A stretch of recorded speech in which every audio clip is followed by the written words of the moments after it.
할렐루야, 주님의 이름으로 문안드립니다. 우리 다 같이 사도신경으로 신앙 고백하심으로 8월 1일 목요일 새벽 예배를 시작하겠습니다.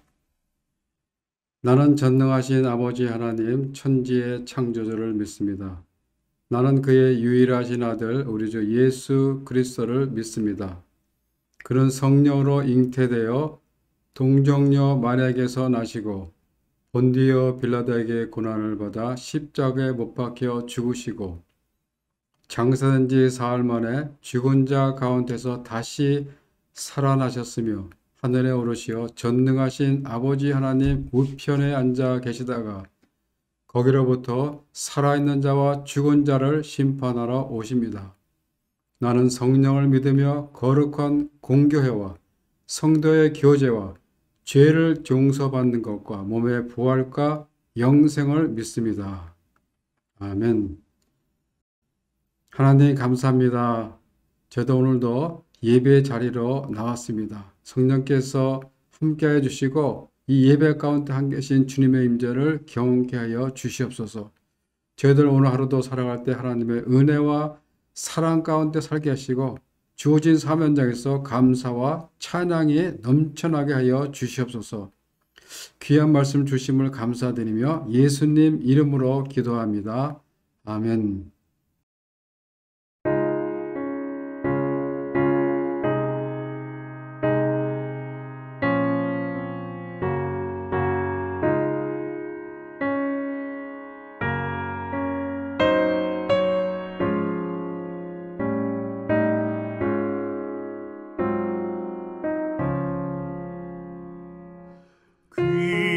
귀하신 주여 날 붙드사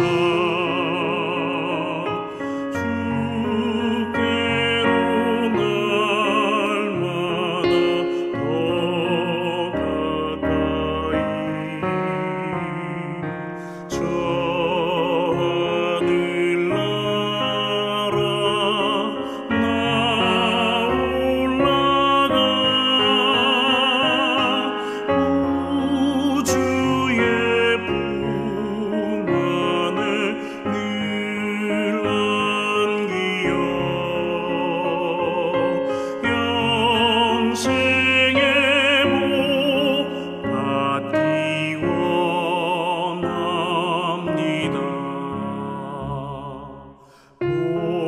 봉헌할 물건 나 없어도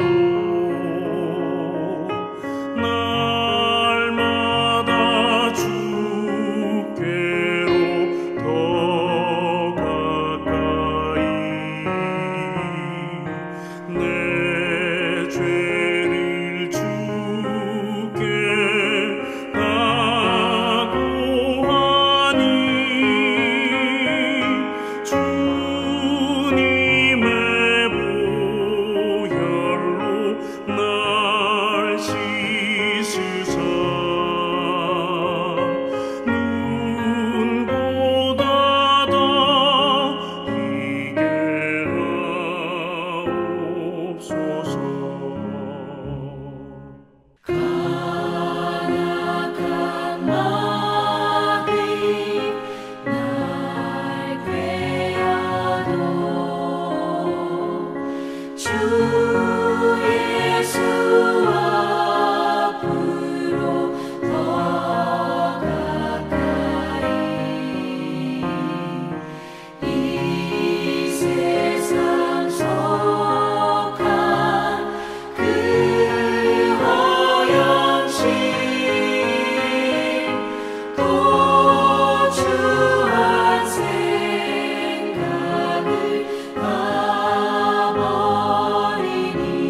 예, 오늘 우리에게 주신 하나님의 말씀은 에레미야 5장 1절부터 9절 말씀입니다.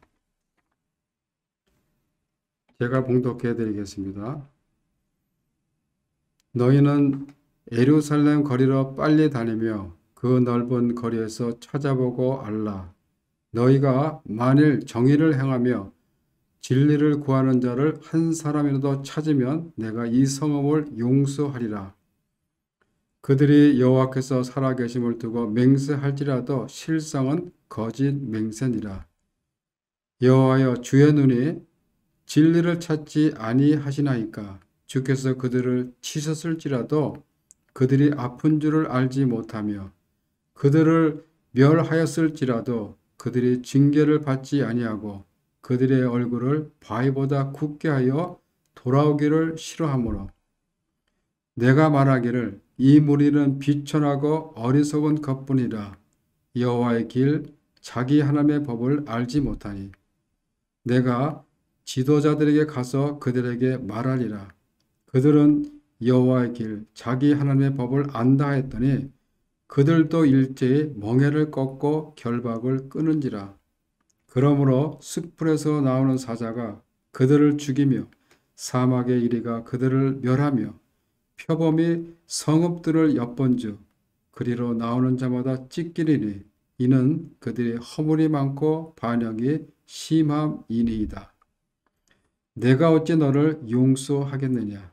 네 자녀가 나를 버리고 신이 아닌 것들로 맹세하였으며 내가 그들을 배불리 먹인즉 그들이 간음하며 창계집에 허다히 모이며 그들은 두루 다니는 살찐 수말같이 각기 이웃의 아내를 따르며 소리 지르는도다. 여호와의 말씀이니라. 내가 어찌 이 일들에 대하여 벌하지 아니하겠으며 내 마음이 이런 나라에 보복하지 않겠느냐. 아멘. 예, 에레미야서 4장부터 6장은 유다의 심판에 대해서 증거하고 있습니다. 그 중에서도 5장은 유다의 심판의 불가피성에 대한 내용이 기록되어 있습니다.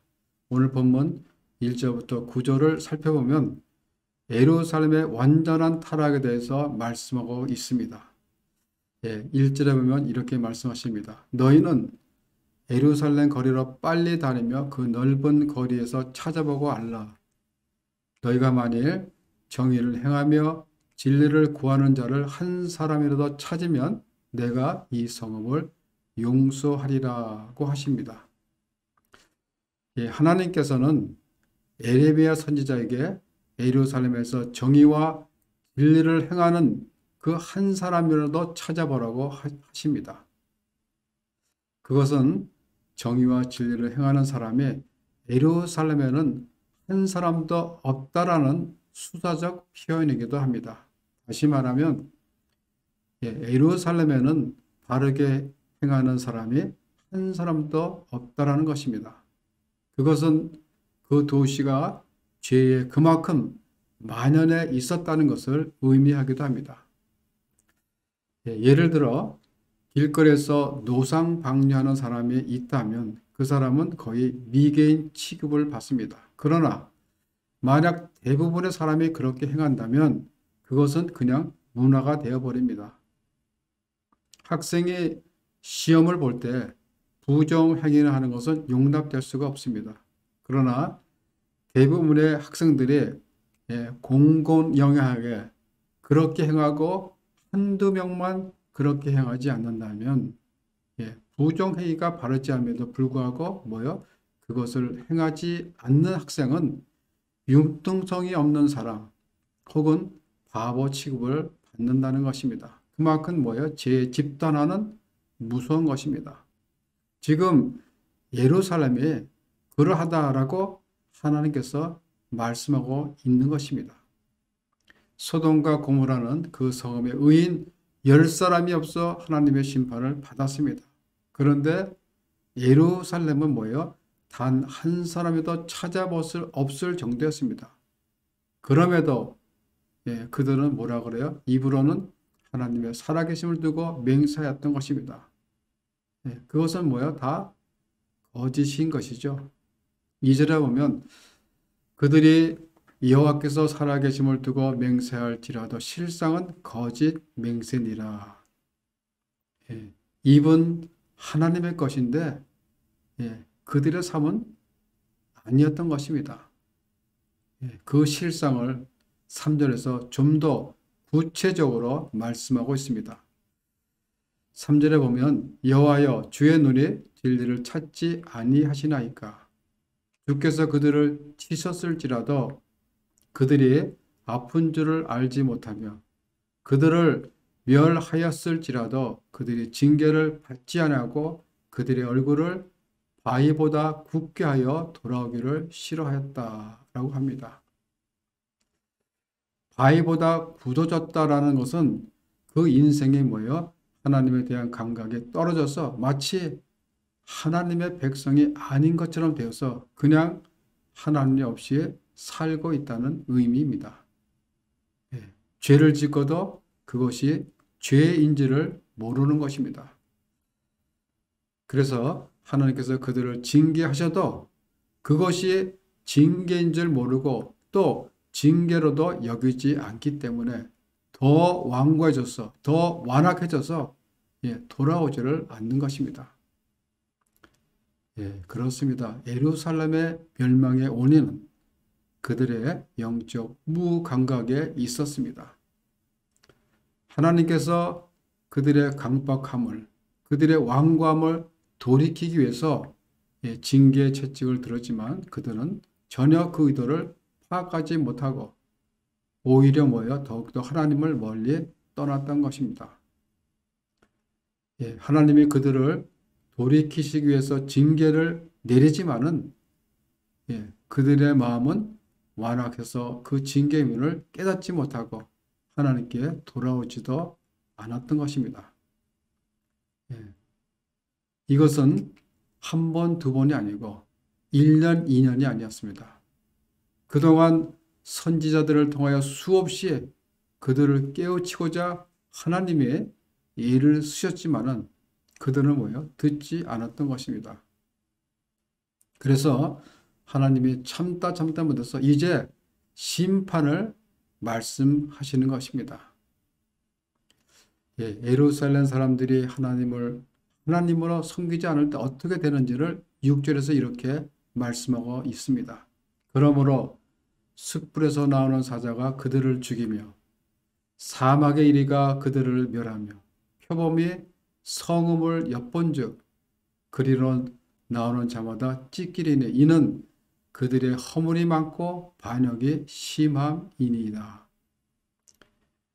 사자와 이리 표범들은 사나운 맹수들입니다. 이런 짐승들을 보내어 너희를 죽이고 멸하고 찢을 것이다 라고 하십니다. 이 말씀은 뭐예요? 너희 주변에 있는 짐승과 같은 나라들을 너희들에게 보내어 너희를 찢어 죽이게 할 것이다 라는 말씀입니다. 즉 사자 같고 이리 같고 표범과 같은 애굽이나 아수르나 바벨론과 같은 강대국들을 사용하여 너희들을 심판하시겠다라는 것입니다. 이런 잔인하고 철저한 심판을 할 수밖에 없는 그 심판의 당위성이 어디 있습니까? 이는 허물이 많고 반역이 심하였기 때문입니다. 그래서 하나님이 또 말씀하죠. 9절에 보면 여호와의 말씀이니라 내가 어찌 이 일들에 대하여 벌하지 아니하겠으며 내 마음에 이런 나라에 보복하지 않겠느냐라고 하십니다. 내가 너희들에게 대하여 인내하고 또 인내하고 지금까지 왔는데 이제 너희들의 죄가 너희들의 목구멍까지 찼기 때문에 심판할 수밖에 없다라는 것입니다. 유다는 전체적으로 부패하고 타락했던 것입니다. 평민들이 타락했을지라도 지도자들만이라도 정신을 차렸더라면 아니면 지도자들이 부패하였더라도 평민들이라도 정신을 차리고 하나님 말씀에 따라 살았더라면 좀 더 뭐예요? 회복의 가능성은 있었을 것인데 당시에 유다는 그러지를 못했고 총체적으로 하나님을 떠난 것입니다. 뭐예요? 전체가 영적으로 타락했던 것입니다. 그래서 7절과 8절에서 이렇게 말씀하십니다. 내가 어찌 너를 용서하겠느냐?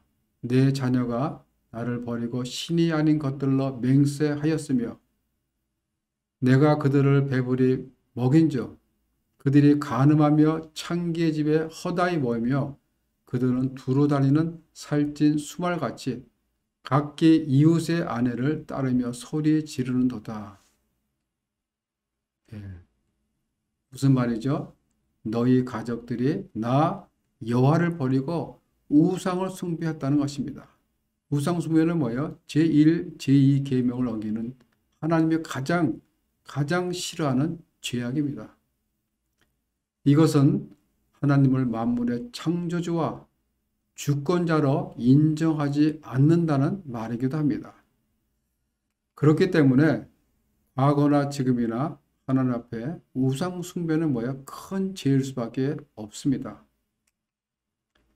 이 같은 죄가 에레미야 당시 그 백성들과 그의 자녀들에게까지 뭐예요? 만연했던 것입니다. 뿐만 아니라 하나님이 그들의 의식주 문제를 해결해 주었더니 그들은 창기의 집에 몰려들어 악을 행했다라고 말씀하십니다. 마치 건장한 순말이 두루 다니며 여러 암말과 교접하듯이 먹고 배부른 유다 사람들이 이웃집을 기웃기웃하면서 이런 짓을 하고 있다는 말씀입니다. 이것은 한마디로 뭐예요? 인간들이 짐승같이 행하고 있다는 책망인 것입니다. 도덕적인 부패와 타락에 그게 달함을 말하고 있는 것입니다. 결국 7, 8절의 말씀은 뭐예요? 유다 백성들의 종교적인 영적인 죄와 도덕적인 죄를 함께 지적하면서 이런 너희를 내가 어떻게 용서할 수 있겠느냐라고 말씀하고 계시는 것입니다. 그럼에도 불구하고 하나님은 그들의 심판을 유보하십니다. 정의와 진리를 행하는 자 한 사람만 찾으면 용서해 주시겠다는 것입니다. 이것은 뭐예요? 우리를 향한 그 하나님의 사랑이 얼마나 애절한 것인지를 보여주고 있는 것입니다. 여러분, 하나님은 우리를 심판하고자 하시는 분이 아니라 어떻게 해서라도 구원하시려고 하시는 분이십니다. 소돔과 고모라는 의인 10명이 없어 멸망을 당하였다면 당시 유다는 한 사람만 있었으면 살 수가 있었는데 의인 한 사람이 없어서 결국 남유다는 멸망당하게 된 것입니다. 그러나 하나님은 이러한 엄청난 죄를 지었다 할지라도 심판을 유보하시고 살 길을 열어주십니다. 의인 100명도 아닌 의인 10명도 아닌 한 사람만 찾으면 구원해 주시겠다라고 하시는데 그 한 사람이 없었던 것입니다. 기생 라합 한 사람으로 말미암아 그의 부모와 형제 친척이 구원을 받았습니다. 에스더 한 사람으로 말미암아 죽음 직전에 있었던 바사의 유대인들이 다 구원을 받았습니다. 이처럼 한 사람은 중요합니다. 한 사람이 이처럼 나라를 민족을 구원했듯이 이 사회가 아무리 악하다 할지라도 하나님께서 이 세상을 심판하시는 그날까지 가까이 있는 가정을, 교회를, 나아가서는 한 도시를, 한 나라를 구하는 하나님이 찾으시는 의인 한 사람이 되시기를 주님의 이름으로 축원합니다. 기도하겠습니다. 하나님께서 의인 한 사람이라도 찾으면 멸하지 않으시겠다는 그 예루살렘을 향한 말씀이 오늘을 살아가고 온 이 시대를 향한 말씀이 아닌가 생각합니다. 소돔보다 더 악했던 예루살렘을 비웃고 정죄하기 전에 우리 자신을 돌아보며 정의를 행하며 진리를 구하는 하나님의 찾으시는 그 한 사람이 되게 하여 주시옵소서. 감사를 드리며 예수님 이름으로 기도합니다. 아멘. 하늘에 계신 우리 아버지의 이름을 거룩하게 하시며 아버지의 나라가 오게 하시며 아버지의 뜻이 하늘에서 같이 땅에서도 이루어지게 하소서. 오늘 우리에게 일용할 양식을 주시고 우리가 우리에게 잘못한 사람을 용서하여 준 것 같이 우리 죄를 용서하여 주시고 우리를 시험에 빠지지 않게 하시고 악에서 구하소서. 나라와 권능과 영광이 영원히 아버지의 것입니다. 아멘.